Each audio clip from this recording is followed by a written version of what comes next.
Hello friends, कैसे हैं आप सब। उम्मीद करते हैं कि आप सब अपने घर में ठीक हैं।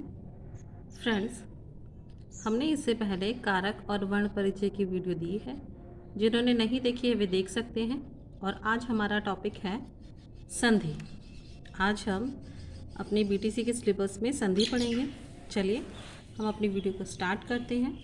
देखिए, संधि सबसे पहले हमें ये जानना ज़रूरी है कि संधि होती क्या है। संधि किसे कहते हैं? तो दो वर्णों या ध्वनियों के संयोग से होने वाले विकार को या परिवर्तन को संधि कहते हैं। मतलब जहाँ पर भी दो वर्ण आपस में मिलते हैं तो उनके मिलने से जो परिवर्तन होता है, जो विकार होता है, उसे संधि कहते हैं। अब देखिए, संधि होती कैसे है। जब संधि होती है तो उसमें दो शब्दों के वर्णों से संधि होती है। तो प्रथम शब्द का अंतिम वर्ण और द्वितीय शब्द का प्रथम वर्ण, इन्हें हम लेते हैं। जैसे उदाहरण है विद्या प्लस आलय। तो इसमें हम विद्या का आ और आलय का आ, यानी कि प्रथम शब्द का लास्ट वर्ण आ और द्वितीय शब्द का प्रथम वर्ण आ, इनके मिलाने से जो विकार उत्पन्न हुआ है, क्या हुआ है? विद्यालय बन गया है। तो इस प्रकार से हम संधि करते हैं। और कभी कभी क्या होता है कि दो अक्षरों के स्थान पर एक तीसरा अक्षर भी बन जाता है। जैसे अति प्लस अधिक। अब इसमें त है और यहाँ पर अ है, तो ई मतलब अति का ई और अधिक का अ मिलकर य बन गया, तो एक तीसरा वर्ण बन गया। इसी तरह से क्या है कि जो संधि है वह तीन प्रकार की होती है। कौन कौन सी होती हैं? देखिए, फर्स्ट आती है स्वर संधि, दूसरी है व्यंजन संधि और तीसरी है विसर्ग संधि। चलिए अब हम स्वर संधि के बारे में ज़रा थोड़ा सा डिटेल में पढ़ लेते हैं। देखिए फ्रेंड्स, क्या होती है स्वर संधि।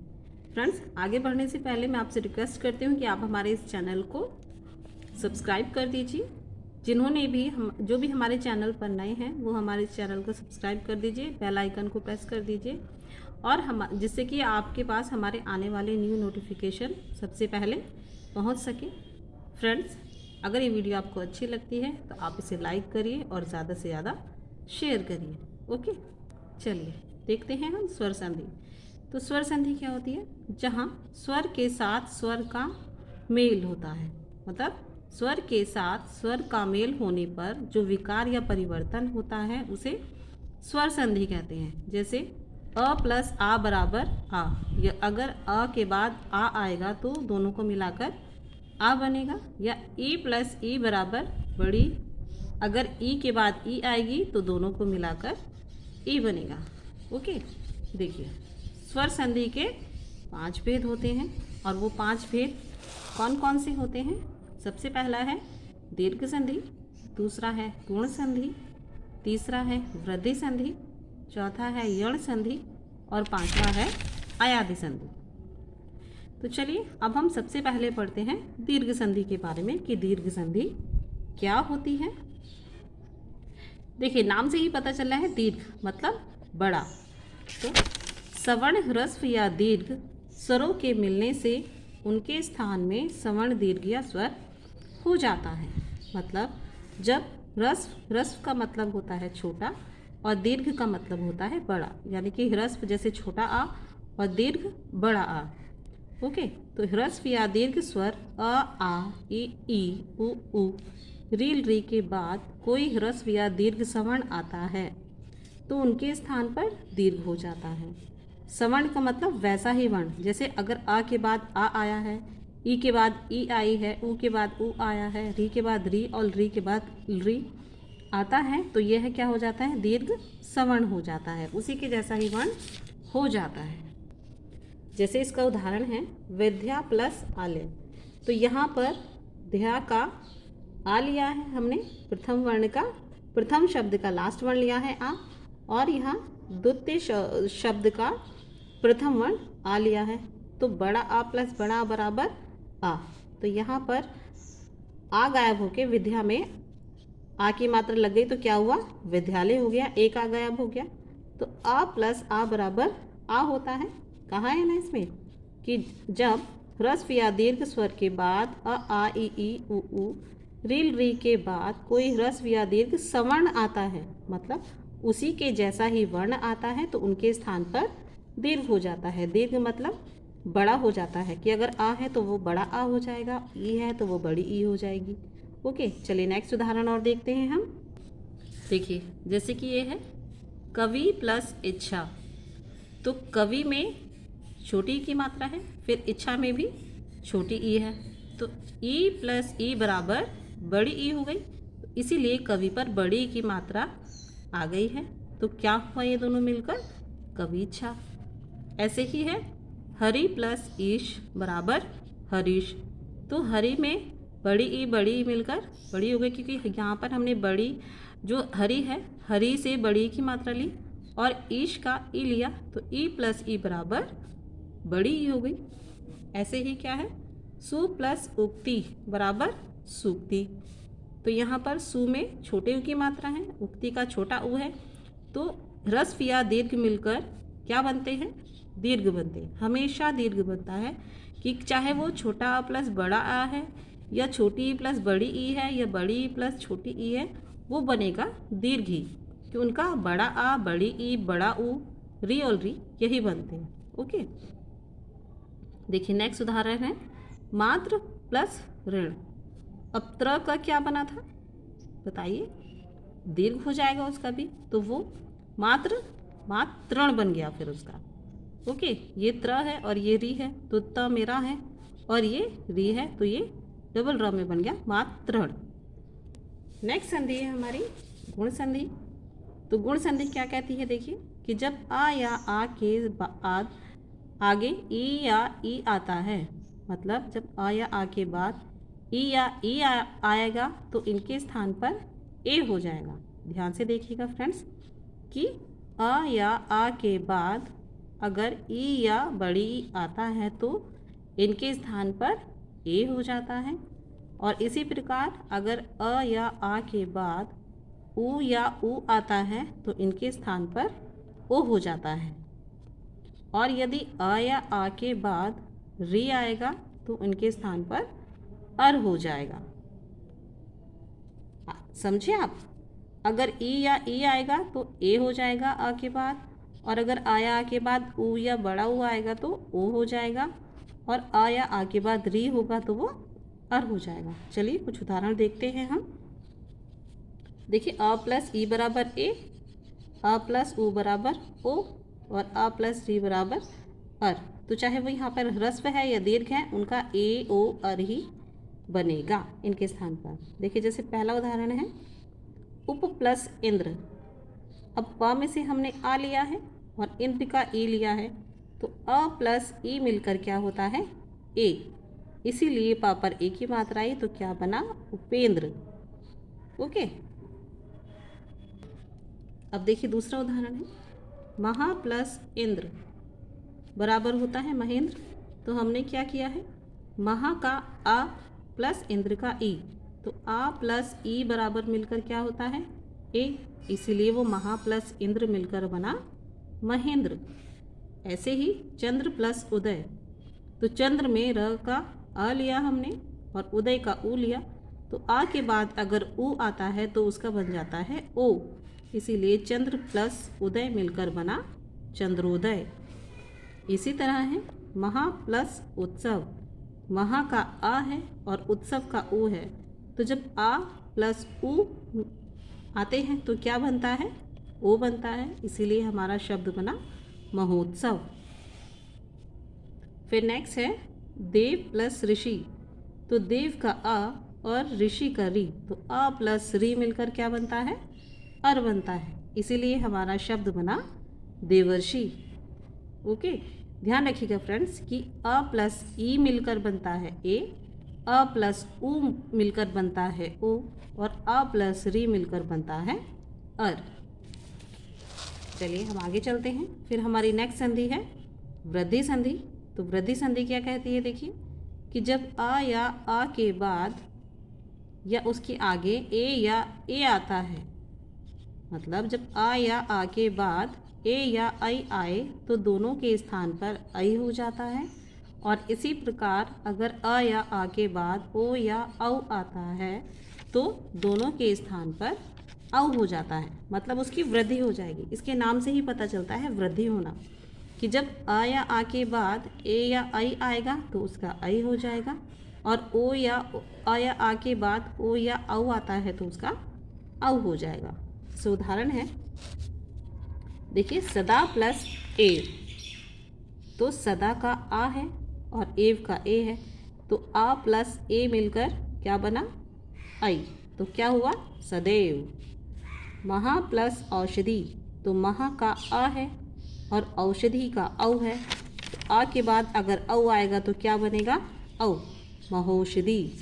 इसी तरह फ्रेंड्स, चाहे आ के बाद अ या आ के बाद ए आई आए या आ या के बाद ओ औ आए, दोनों के स्थान पर उसकी वृद्धि ही होगी। ए का आई बनेगा और ओ का औ बनेगा। ओके, अब देखिए इसके बाद आती है हमारी यण संधि। ध्यान से देखिएगा फ्रेंड्स, क्योंकि इसमें स्वर में हर वर्ण के स्थान पर कुछ ना कुछ परिवर्तन होता है। जहाँ पर संधि हो रही है तो उसमें एक नया वर्ण भी बन जाता है या फिर उनका दीर्घ हो जाता है। अब देखिए यण संधि क्या कहती है, कि जब ई उ री के आगे कोई स्वर आता है, ध्यान से देखिए कि ई उ री के आगे कोई स्वर आता है तो ये क्रमशः ई या ई के स्थान पर य हो जाता है, उ या उ के स्थान पर व हो जाता है, री के स्थान पर र और री के स्थान पर ल हो जाता है। ध्यान रखिएगा कि ई के स्थान पर य होगा, उ के स्थान पर व होगा, री के स्थान पर र होगा और री के स्थान पर ल होगा। तो इसी परिवर्तन को यण संधि कहते हैं। जैसे उदाहरण है, देखिए अति प्लस अधिक, तो अति से हमने छोटी ई ली है क्योंकि छोटी की मात्रा इसीलिए ई आई, और अधिक का अ, तो ई प्लस अ मिलकर क्या बनता है, य। क्या लिखा है परिभाषा में, कि यदि ई या ई के बाद अ आए या कोई भी स्वर आए तो उनके बाद में क्या बनेगा, ई के स्थान पर य हो जाएगा। इसीलिए हमारा शब्द क्या बना, अत्यधिक। ई प्लस अ मिलकर होता है य, इसीलिए शब्द बना अत्यधिक। इसी तरह दूसरा उदाहरण है, देखिए सु प्लस आगत, तो सु में उ लिया सु का और आगत का आ, तो उ के बाद अगर आ आता है तो क्या बनेगा, व बनेगा। ज़रूरी नहीं है कि आ आए, उसके अलावा भी कोई स्वर आ सकता है। तो अगर उ के बाद कोई भी स्वर आएगा तो उसकी जगह पर व बनेगा। यहाँ पर उ के बाद आ आया है और आ स्वर है तो क्या बना, व। तो हमारा शब्द बना स्वागत। स्वर ही आना चाहिए, ध्यान रखिएगा कि स्वर ही आना चाहिए। फिर है पितृ प्लस आज्ञा, तो पितृ का री और आज्ञा का अ, तो री प्लस अ मिलकर क्या होता है, र, तो इसीलिए हमारा शब्द बना पित्राज्ञा। फिर नेक्स्ट उदाहरण है र प्लस आकृति। अब देखिए परिभाषा में क्या है, कि अगर र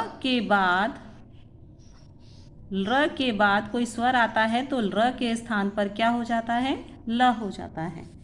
इसीलिए जब र के बाद आ आया तो क्या बन गया, ल बन गया। इसीलिए हमारा शब्द बना लाकृति। वो लाकृति नहीं बनेगा, लाकृति बनेगा, उसमें से री हट जाएगा तो र प्लस आ मिलकर क्या बना, ल। इसीलिए हमारा शब्द बना लाकृति। ओके, अब देखिए हमारी नेक्स्ट संधि है अयादि संधि। ये सब स्वर संधि के ही भेद हैं। तो ये लास्ट संधि है हमारी पांचवी, अयादि संधि। तो अयादि संधि क्या कहती है, कि जब ए आई ओ और औ के बाद कोई स्वर आता है, ध्यान से देखिए फ्रेंड्स, जब ए आई ओ और औ के बाद कोई स्वर आता है तो एक का अय, यानी कि जहाँ पर ए आया है तो वहाँ पर अय हो जाएगा, आई का आय, ओ का अव और औ का आव हो जाता है। एक बार फिर से देखते हैं कि अगर ए आई ओ और औ के बाद कोई भी स्वर आएगा तो ए के स्थान पर अय, आई के स्थान पर आय, ओ के स्थान पर अव और औ का स्थान पर आव हो जाता है। देखिए उदाहरण में, ये लिखा है ने प्लस अयन। ओके, अब ने में ए है, ए लिखा प्लस अयन का अ, तो जहाँ पर ए प्लस आ होता है, अगर ए के बाद अ आता है तो क्या हो जाता है आए। तो यहाँ पर तो ना रह गया और यहाँ पर यन है, तो इन दोनों का मिलकर अन बना, तो पूरा शब्द बना नयन। ए के बाद अगर आ आएगा तो क्या बन जाएगा अय, इसीलिए हमारा शब्द बना नयन। ऐसे ही है ने प्लस अक, तो ने का नई का आई लिया प्लस हमने अक का आ लिया, तो आई के बाद अगर अ आता है तो क्या बनता है आय। ये डेफिनेशन ध्यान से पढ़िएगा तो आपको उदाहरण बहुत अच्छे से समझ में आएंगे। तो देखिए आई के बाद अ आया तो क्या बना आय, इसीलिए हमारा शब्द बना नायक। ऐसे ही है पो प्लस अन, अब पो में ओ है और अन का अ है, तो ओ प्लस अ मिलकर क्या बनता है अव, इसीलिए हमारा शब्द बना पवन। अन नहीं है, ओ और अ मिलकर बना अव, तो इसीलिए प अव न पवन। फिर लास्ट है पौ प्लस अक, अब पौ का औ लिया है और अक का अ लिया है, तो औ प्लस अ मिलकर क्या बनता है आव बराबर पावक। परिभाषा में स्पष्ट लिखा है कि ए आई ओ और औ के बाद कोई स्वर आता है तो आई का ऐ का आय, ओ का अव और औ का आव हो जाता है। इसी तरह से ये उदाहरण है, इन्हें अच्छे से रीड करिए फ्रेंड्स, क्योंकि बहुत ही ज़्यादा इम्पोर्टेंट है आपकी पीटीसी एग्ज़ाम के लिए संधि, और संधि में इसी तरह के ही क्वेश्चंस आते हैं। देखिए अभी तक तो हमने दीर्घ संधि के स्वर संधि के भेद पढ़े हैं। कौन कौन से? दीर्घ संधि, गुण संधि, यण संधि, वृद्धि संधि और अयाधि संधि, ये थे स्वर संधि के भेद। अब हम पढ़ेंगे व्यंजन संधि। देखिए व्यंजन संधि क्या होती है कि जहाँ पर व्यंजन के साथ व्यंजन या स्वर का मेल होता है या उससे जो विकार उत्पन्न होता है, जो परिवर्तन होता है, उसे व्यंजन संधि कहते हैं। व्यंजन संधि में ज़रूरी नहीं कि व्यंजन ही हो, लेकिन स्वर संधि में क्या था कि स्वर के बाद स्वर ही आना चाहिए, लेकिन व्यंजन संधि में व्यंजन के साथ व्यंजन या स्वर किसी का भी मेल हो सकता है, तो वहाँ पर व्यंजन संधि होती है। जैसे वाक प्लस ईश, अब देखिए क क्या है? व्यंजन है, और ई क्या है? स्वर है, तो व्यंजन के बाद स्वर आया, तो क प्लस ई मिलकर बराबर बना ग, एक नया व्यंजन का निर्माण हुआ है, तो शब्द बना हमारा वागीश। ऐसे ही क्या है? सत प्लस आचार, त है तो त व्यंजन है और आचार है, आचार का आ लिया तो त और आ मिलकर बना द, तो बना सदाचार। स्टार्टिंग में हमने आपको बताया था कि दो वर्ण, कि जहाँ पर दो वर्ण के बाद में तीसरा वर्ण भी यहाँ पर बन सकता है उनके विकार से, कि जब भी दो वर्णों में संधि होती है तो उनसे स्वर या व्यंजन जैसे भी बनते हैं, तो उनसे कोई तीसरा नया वर्ण भी बन सकता है। अब देखिए त है, त अलग है और आ अलग है, और हमारा तीसरा वर्ण क्या बना? द, तो इसलिए हमारा शब्द बना सदाचार। इसी तरह है सत प्लस जन, तो त और ज मिलकर ज बना तो बन गया सज्जन। ये सब व्यंजन संधि के उदाहरण हैं। अब थर्ड आती है हमारी विसर्ग संधि। देखिए विसर्ग संधि क्या कहती है कि विसर्ग के साथ स्वर या व्यंजन के संयोग से जो विकार या परिवर्तन होता है उसे विसर्ग संधि कहते हैं। कि विसर्ग संधि में क्या होगा, तो उसके बाद में दूसरे वर्ण में या तो स्वर होगा या व्यंजन होगा, तो विसर्ग के साथ स्वर या व्यंजन के संयोग से जो विकार होता है उसे विसर्ग संधि कहते हैं। जैसे उदाहरण है निह प्लस रस बराबर नीरस, निह प्लस चय बराबर निश्चय। तो ये जो विसर्ग थे, इस विसर्ग में देखिए नी प्लस रस के विसर्ग में क्या हुआ? बड़ी की मात्रा आ गई, ये विकार हुआ। और निह प्लस चय, उसमें इस विसर्ग का, नी के बाद वाले विसर्ग का श बन गया, ये विकार उत्पन्न हुआ, तो क्या शब्द बना हमारा? निश्चय। फ्रेंड्स, हम अपनी अगली वीडियो में व्यंजन और विसर्ग संधि को डिटेल से समझाएंगे, क्योंकि इनके भी भेद हैं। पहले आप स्वर संधि को अच्छे से रीड करिए, क्योंकि स्वर संधि बहुत ही ज़्यादा मोस्ट है और आपके एग्ज़ाम से रिलेटेड इसमें बहुत सारी चीज़ें हैं, जल्दी देखिए कहीं कुछ छूट ना जाए, कि कहीं आप कोई टॉपिक मिस ना कर दें। ये आपके एग्ज़ाम के लिए बहुत ज़रूरी है, एग्ज़ाम में जाने से पहले आप इसे ज़रूर देखिएगा। फ्रेंड्स, अब हम अपनी अगली वीडियो में एक नया टॉपिक लेकर आएंगे, तब तक के लिए आप हमें आज्ञा दीजिए। बाय।